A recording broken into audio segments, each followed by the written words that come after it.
युनेस्कोच्या यादीत जागतिक वारसा स्थळात महाराष्ट्र राज्यातील 12 किल्ल्यांचा समावेश करण्यात आला आहे। रायगड जिल्ह्यातील किल्ले रायगड आणि खंदेरी किल्ल्याचा तर रत्नागिरी जिल्ह्यातील सुवर्णदुर्ग किल्ल्याचा यामध्ये समावेश आहे।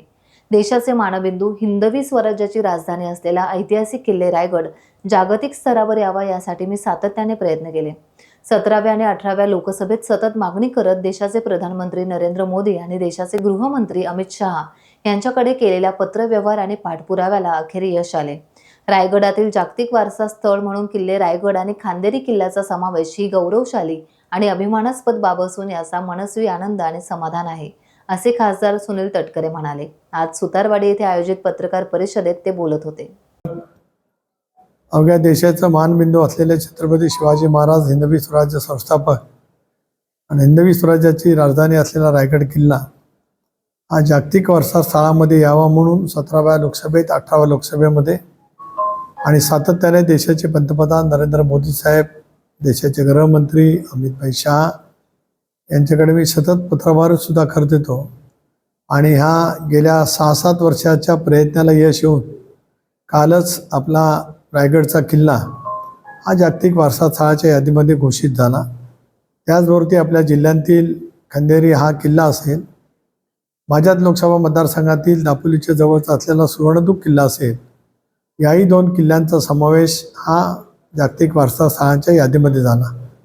प्रामुख्याने याचं महत्त्व असं आहे की जगाच्या पाठीवरची जी काय युनेस्को जी यादी जाहीर करत असतं वारसा स्थळांची, त्याच्यामध्ये संबंध जगभरातले इतिहासप्रेमी पर्यटक आणि अन्य पर्यटकसुद्धा हे संबंध वेगवेगळ्या साईटवरून गुगलवरून या जागतिक वारसा स्थळांच्या यादी शोधत असतात आणि त्याच्यातून वेगवेगळ्या राष्ट्रांतील सुद्धा अनेक जण हे सगळं पाहण्याच्यासाठी उत्सुक असतात। आज आता आपल्याला पाहायला मिळेल उद्याच्या भवितव्याच्या कालावधीमध्ये आपला ऐतिहासिक राजधानी किल्ला असलेला रायगड किल्ल्याच्या मध्ये सुद्धा भेट देण्यासाठी जगभरातील जे इतिहासप्रेमी नागरिक आहेत ते सगळे मोठ्या प्रमाणावरती त्या सगळ्या परिसरामध्ये येतील।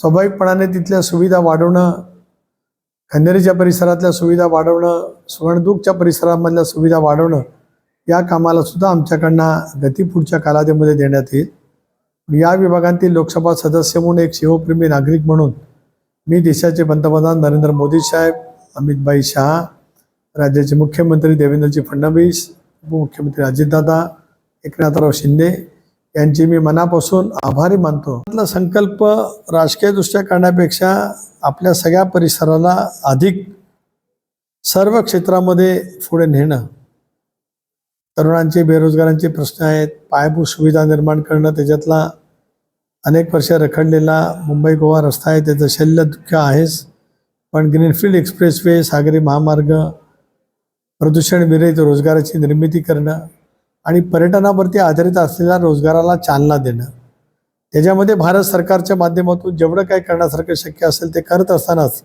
राज्य सरकारच्या माध्यमातून सुद्धा मुख्यमंत्री, उपमुख्यमंत्री, माझे नेते अजितदादा, एकनाथराव शिंदे या सर्वांच्या सहकार्यातून अधिक कसं जिल्ह्याला सर्व क्षेत्रामध्ये गतिमान करता येईल हा माझा प्रयत्न आहे। साहेब, आपल्या प्रयत्नाने, अनेकांच्या प्रयत्नाने छोटे जागतिक वारसा किल्ले रायगडाला प्राप्त झाला, परंतु गेली कित्येक वर्षापासून शिवसृष्टीचं स्वप्न जे अवघ्या महाराष्ट्राने बघितले रायगडच्या काढण्यासाठी, नेमकं या प्रकल्पाचं काय झालं, का थांबलं? नाही, त्या प्रकल्पाचा अंतर्भाव सुद्धा रायगड प्राधिकरणाच्या एकंदरीत व्यवस्थेमध्ये आहे अशी माझी माहिती आहे। म्हणूनच मी मगाशी आपल्याला सांगितलं की मी स्वतः प्राधिकरणाचे अध्यक्ष म्हणून संभाजीराजांना पत्र लिहिणार आहे की या भागाचा लोकसभा सदस्य म्हणून मला त्या ठिकाणी बोलवावं, म्हणजे मलाही त्या संदर्भामध्ये माहिती घेता येईल। असा आढावा मी स्वतंत्रपणाने घेऊ शकतो लोकसभा सदस्य म्हणून, तो माझा वैज्ञानिक अधिकार आहे, पण तरीसुद्धा शेवटी एकत्रितपणाने काम करणं हा आपल्या सर्वांचाच, माझा नेहमीचाच त्या गोष्टीवरती प्राधान्यक्रम राहिल्यामुळे त्याला कशी गती देता येईल, कारण आता जागतिक वारसा स्थळाच्या यादीमध्ये रायगड किल्ल्याचं नाव आल्यामुळे जबाबदारी अधिक वाढली। आता इतिहासप्रेमी संशोधक मोठ्या प्रमाणावरती येतील, त्यावेळेला त्या पायाभूत सुविधा किंवा किल्ल्याचं गतवैभव कशा पद्धतीने आपल्याला पुनर्स्थापित लवकर करता येईल हा प्रयत्न राहीलच, पण पाचाडच्या परिसरामध्ये जी शिवसृष्टी त्यावेळेला जी काय मी अर्थमंत्री असताना निर्धारित केली होती त्या कामाला सुद्धा गती ही द्यावीच लागेल।